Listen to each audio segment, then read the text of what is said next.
Foreign policy India क्यों कामयाब हो गया। हम अपने आप को जाके उस तरह रिप्रेजेंट नहीं कर सकते।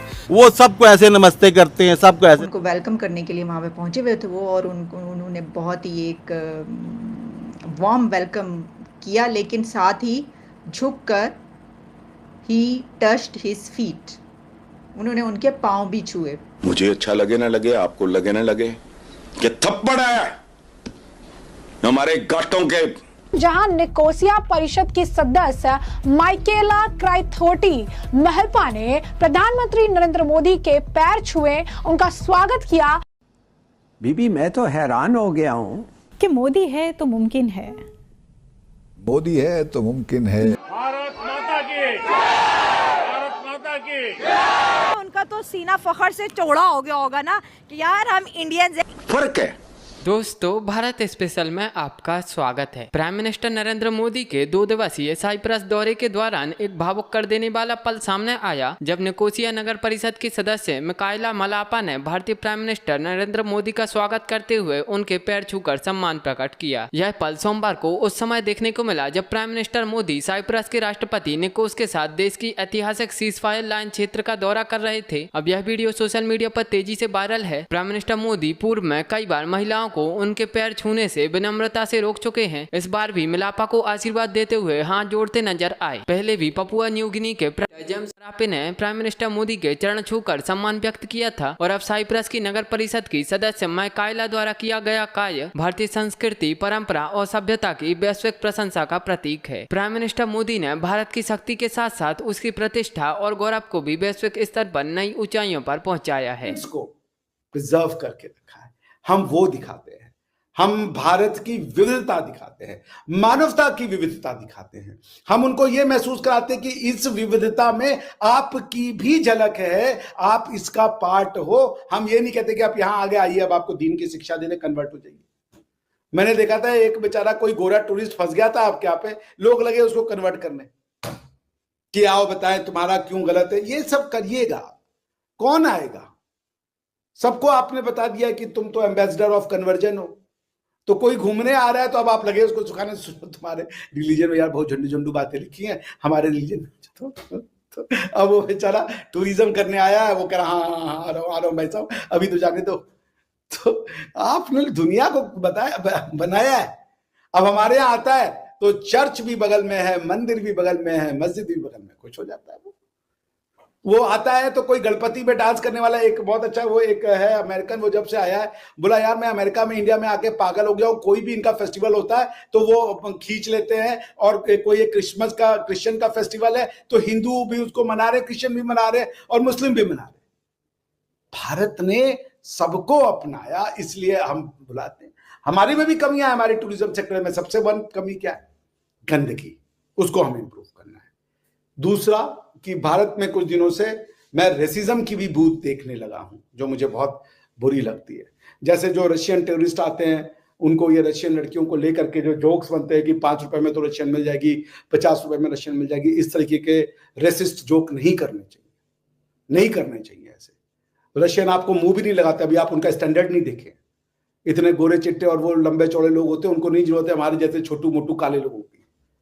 तो इस तरीके से ये जो हमारे यहाँ भी ये कमियां हैं, दूर करना होगा उनको। लेकिन ये दूर हो जाएगा ट्रेनिंग के थ्रू, स्ट्रिक्ट एक्शंस के थ्रू। लेकिन ओवरऑल क्या है, लोग अपनाते हैं। आइए ताजमहल भी देखिए, उसके बाद आप हमारा हम्पी भी देखिए, आप हमारा महाबलेश्वर भी देखिए, आप एलोरा कोणार्क भी देखिए, और आप हमारा जो है वो अयोध्या में श्री राम का भव्य मंदिर देखिए, मथुरा में श्री कृष्ण का, वृंदावन आपको पता है आधे से ज्यादा वृंदावन में गोरे रहते हैं, आधे से ज्यादा वृंदावन में। तो भारत जो है वो मानवीय विविधताओं का, the pluralism of humanity is manifested in India. हम सबको प्रदर्शित करते हैं, कश्मीर से लेके कन्याकुमारी तक कितने वैरायटी ऑफ परिधान यानी कपड़े हो सकते हैं, हम सबको प्रदर्शित करते हैं। अब आप क्या कपड़े ही नहीं पहनना है, लड़की है तो बुर्के में आ जाए, लड़के हैं तो वो जी सलवार सूट पठानी, उसके ऊपर कुर्ता, ये और टोपी, ये उनके, वो तो भाई शिनाख्त ढूंढ रहे हैं। नहीं, कोई जरूरी नहीं है। हमारे यहाँ सारे लड़के शलवार कुर्ता टोपी लगा के नहीं घूम रहे, जीन्स भी पहन रहे। 9% पे आ जाता हूँ मैं आपके लिए, ठीक है ना? 99% तो है ना। नहीं 50% भी नहीं है ऐसे, आपको ये अल्लाह 50 से भी कम अल्लाह। ये आपको ज्यादातर जितने सिटीज हैं आपको वहां पर तो जीन्स वीन्स सब पहने दिखेंगे, शॉर्ट्स पहनी होती हैं लड़कों ने, बरमूडास पहनी होती हैं, सब कुछ होता है। ऐसा क्या? लड़कियों ने? लड़कों ने। अच्छा लड़कों ने, और लड़कियों ने क्या पहना होता है? लड़कियों ने जीन्स भी पहनी होती है, शलवार कुर्ता भी पहना होता है, बाकी खैर वो जो आप कह रहे हैं बुर्का शुर्का वो भी है, लेकिन ये कि वो 50-60% लोग समझ लें, सब लोग नहीं। चलिए हम आपके कहने पे आरजू जी दिल बड़ा कर रहे हैं, 90% पे मामला खत्म कीजिए कि 90% लोग जो है वो यही परिधान पहने हैं। जी मैंने देखा हर कोई वो सलवार वो पहना रहता है, और फेवरेट कलर मेरे ख्याल से वो भूरे रंग वाला है। मैंने ज्यादातर लोगों को देखा है वो भूरे कलर का सलवार कमीज पहने हुए हैं जी, और चले जा रहे हैं लोकल ड्रेसेस को मार कर दिया। मैंने कहा ना, मैंने देखा एक कोई आया था बेचारा, वो लाहौर की किसी मस्जिद में था, वो आया था, वो क्रिश्चियन था, वो इस्लाम की वो देखना चाहता था, अब वो गलती से मस्जिद में पहुंच गया, अब लगे उसको इधर तुम्हारा वाला गलत तुम नरक में जा रहे हो, आओ यहीं तुम्हें सर में पहुंचा, चला हाथ जोड़ की, अरे भैया टूरिज्म पे आए हैं यार, तुम तो में तो सीधा डायरेक्ट कि टूरिज्म है तो सीधा जन्नत का है, सब तो बेकार है। वो बड़ी मुश्किल से जान छुड़ाई भैया, समझ रही हैं आप? तो अब आप क्या कीजिएगा? अभी मैं गलती से आ जाऊं कटास राज मंदिर देखने, तो मुझे पूरा यकीन है कि मैं मंदिर में जा रहा हूँ, उससे पहले कोई भाजन कर इधर, ये बेकार है ये लिंग हम तुम्हें बता रहे तुम किसकी इधर आओ इधर आओ इधर आओ। उसके बाद अगली बार से अपने पूरे खानदान को बोलेगा मत जाना भैया, वो वही पकड़ के करवा देंगे। आप समझिए आदमी डरा जाता है भैया पाकिस्तान में आने से। हर आदमी को आपने एम्बेसडर ऑफ इस्लाम बना दिया है कि चलो जी कन्वर्ट कर डालो दुनिया को। किसी ने हंस मुझ के मुस्कुरा दिया, बात कर दिया, आ जाओ आ जाओ आ जाओ आ जाओ आओ आओ आओ, टाइम आ गया है, चलो भाई। डॉक्टर कुतुबुद्दीन बकिया, मामला साफ।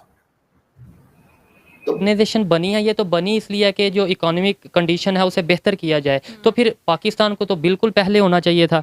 हाँ, होना तो बिल्कुल पहले चाहिए था, लेकिन मुझे लगता है कि उसको पाकिस्तान को वहाँ पे रिप्रेजेंट करने के लिए जो हमारे पॉलिटिशियंस हैं वही नहीं अपना किरदार सही से अदा कर रहे हैं।